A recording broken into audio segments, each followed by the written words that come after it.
Hey, remember this animated map we made in a recent video? Hey, it looks a little different now. Yeah, that's right. We're going to add an avatar, a PNG with transparency. So welcome back to the channel, my friend. This is Creator Reality, and we're going to dive back into DaVinci Resolve's Fusion page. Before we get started, if you haven't seen the animated map video, I will leave a link here so you can go check that out and then come back, because I'm not going to go through all the nitty-gritty details of how we got to the base animated map. It's already been covered. We're good. We are going to add this PNG though, so let's get into DaVinci Resolve and get started. I've already done it once, you can see here, but we're going to go into this. It's just the animated map, and we're going to add our avatar. So let's right click on our clip and say open in Fusion page. And just to familiarize everybody, we have our media in one. If I press the 1 key, you can see it's a map. And then we've got our two texts. That's going to be animate and maps. And then we've got our polygon lines with our backgrounds, etc. that come through. So first thing we're going to do is drag down a merge. It's this icon right here. We're going to put that there. And then I already have a PNG selected. You can just add any to your media pool, but I want this cut out of my street glide. If I press 1, brings it up in the left viewer, you can see it's got transparency. That's what the alpha is all about around it. And we're going to click from the output of our media into, which is our PNG avatar. We're going to drag it into the merge 6 input. And then to make sure everything works properly later, we're going to drag from the output of media in 1, which was our map. We're going to drag it over to merge 6. Then we're going to select our transform 1 and our media out 1, and we're going to drag them over to make room. And we're going to drag down from the output of merge 6 into the output of merge 1, which makes merge 7. Things look a little funny. Don't worry about it. We need to next disable our transform so everything's flat again. And we're going to go into merge 6 and we're going to go to settings and bring the blend down. And now it's made that background transparent. So what we've done here is we've added our PNG, our avatar, at the right scale. So in Fusion, the resolution really matters. Things can get wonky if you're trying to mix and match.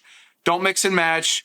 Seriously, dragging the output of our media in 1 over into that merge is like chef's kiss, right? It's slick, it's easy, and it's foolproof. It makes everything the same resolution, so you're good to go, because it's all about the background. All right, let's get back into it. Next thing we want to do is, with merge 6 selected, press shift spacebar, select transform. So you can type in transform, and there it is. We'll hit add, and there it is. Okay, so that's good. That's what we need. And this next bit gets a little fiddly, but depending on how many ups and downs you have, it makes a big difference. Well, what we want to do first is drag our size down, and this changes our avatar size. We want it to be about that big. Let's go with 0.27, and then we're just going to drag it over to our animate.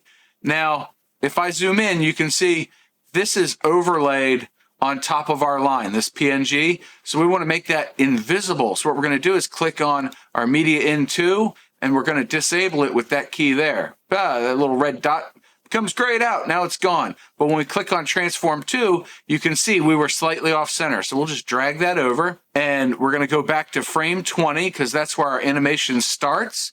And we're going to click on the keyframe icon for center and for our angle, because that's going to come in handy. We're going to end up making 2 passes here. Now we want to go to polygon 1 and select it, and then we're just going to drag along until we get to a point. And if you go too far, you can click once, click twice in blank space, and this way nothing is selected, and use the left or right keys on your keyboard to move forward and backward a frame at a time. Now we're at the next transition point. We click on transform 2, and we just drag this piece over here, and there, it's centered on that next point. And if you notice, when I hover my mouse over this position, both arrows turn white. If you just want to move left and right, make sure only the right arrow is selected. Same thing for up and down. So now that's our first point. We can drag ahead. You can do this manually, or you can click on polygon 1 to see where the next point is, and it's going to be on the next frame. So that's good. That's where we're at. Click on transform 2 again, and drag over, and just do that until we get to our destination. And if you notice, this one is a little bit off center. We'll just drag it right here. So once you've moved your position for the current frame, if you drag the last one over, it will change that position for the previous keyframe, because all we're doing is creating keyframes here. Don't worry about the angle just yet, but we'll get there.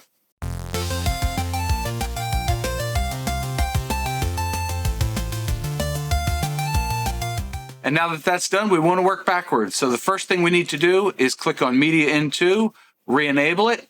That is the angle we want to end up with, right? So we'll click on Transform 2, and we'll click on the angle keyframe to create one.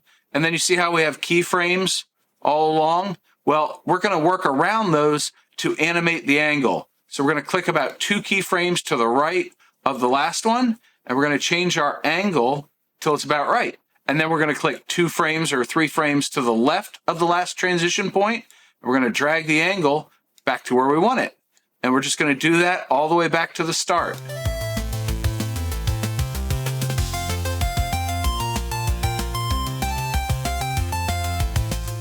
For the last one, we want to just set the angle to 0 so it's flat. It'll start animating up. And the effect is mostly done. If you want to add a little bit of extra, we're going to select Merge 6 and Transform 2, move them over, click on Media in 2, press Shift Spacebar, type in Drop. We'll get a drop shadow, add that in, and we can zoom in on it and adjust to taste. That looks about right. That's good. We can move these back over to keep things clean, and then we'll re-enable our Transform 1, and the effect is done. Now that DaVinci Resolve has done the render cache, we can play back our animation, and you can see that the bike is now changing direction to follow the path. And that, my friend, is the updated animated map. Isn't that pretty cool? And if you want the transition of your avatar at the different angles, if you want that to last longer, just click further away from those keyframes where it's matching your route. And that's about it. It's pretty cool, right? And once again, thank you very much to the viewer that suggested this. I do take my viewer requests seriously, so if you have any questions, comments, clarifications, something you'd like to see in Resolve, do drop me a comment below or send me an email. It's available somewhere here, but comments are just fine. Anyway, I hope you're having a great day. Until next time, go watch this video, and don't forget to tinker around in Resolve. It's a lot of fun. I'll see you guys in the next video. Bye.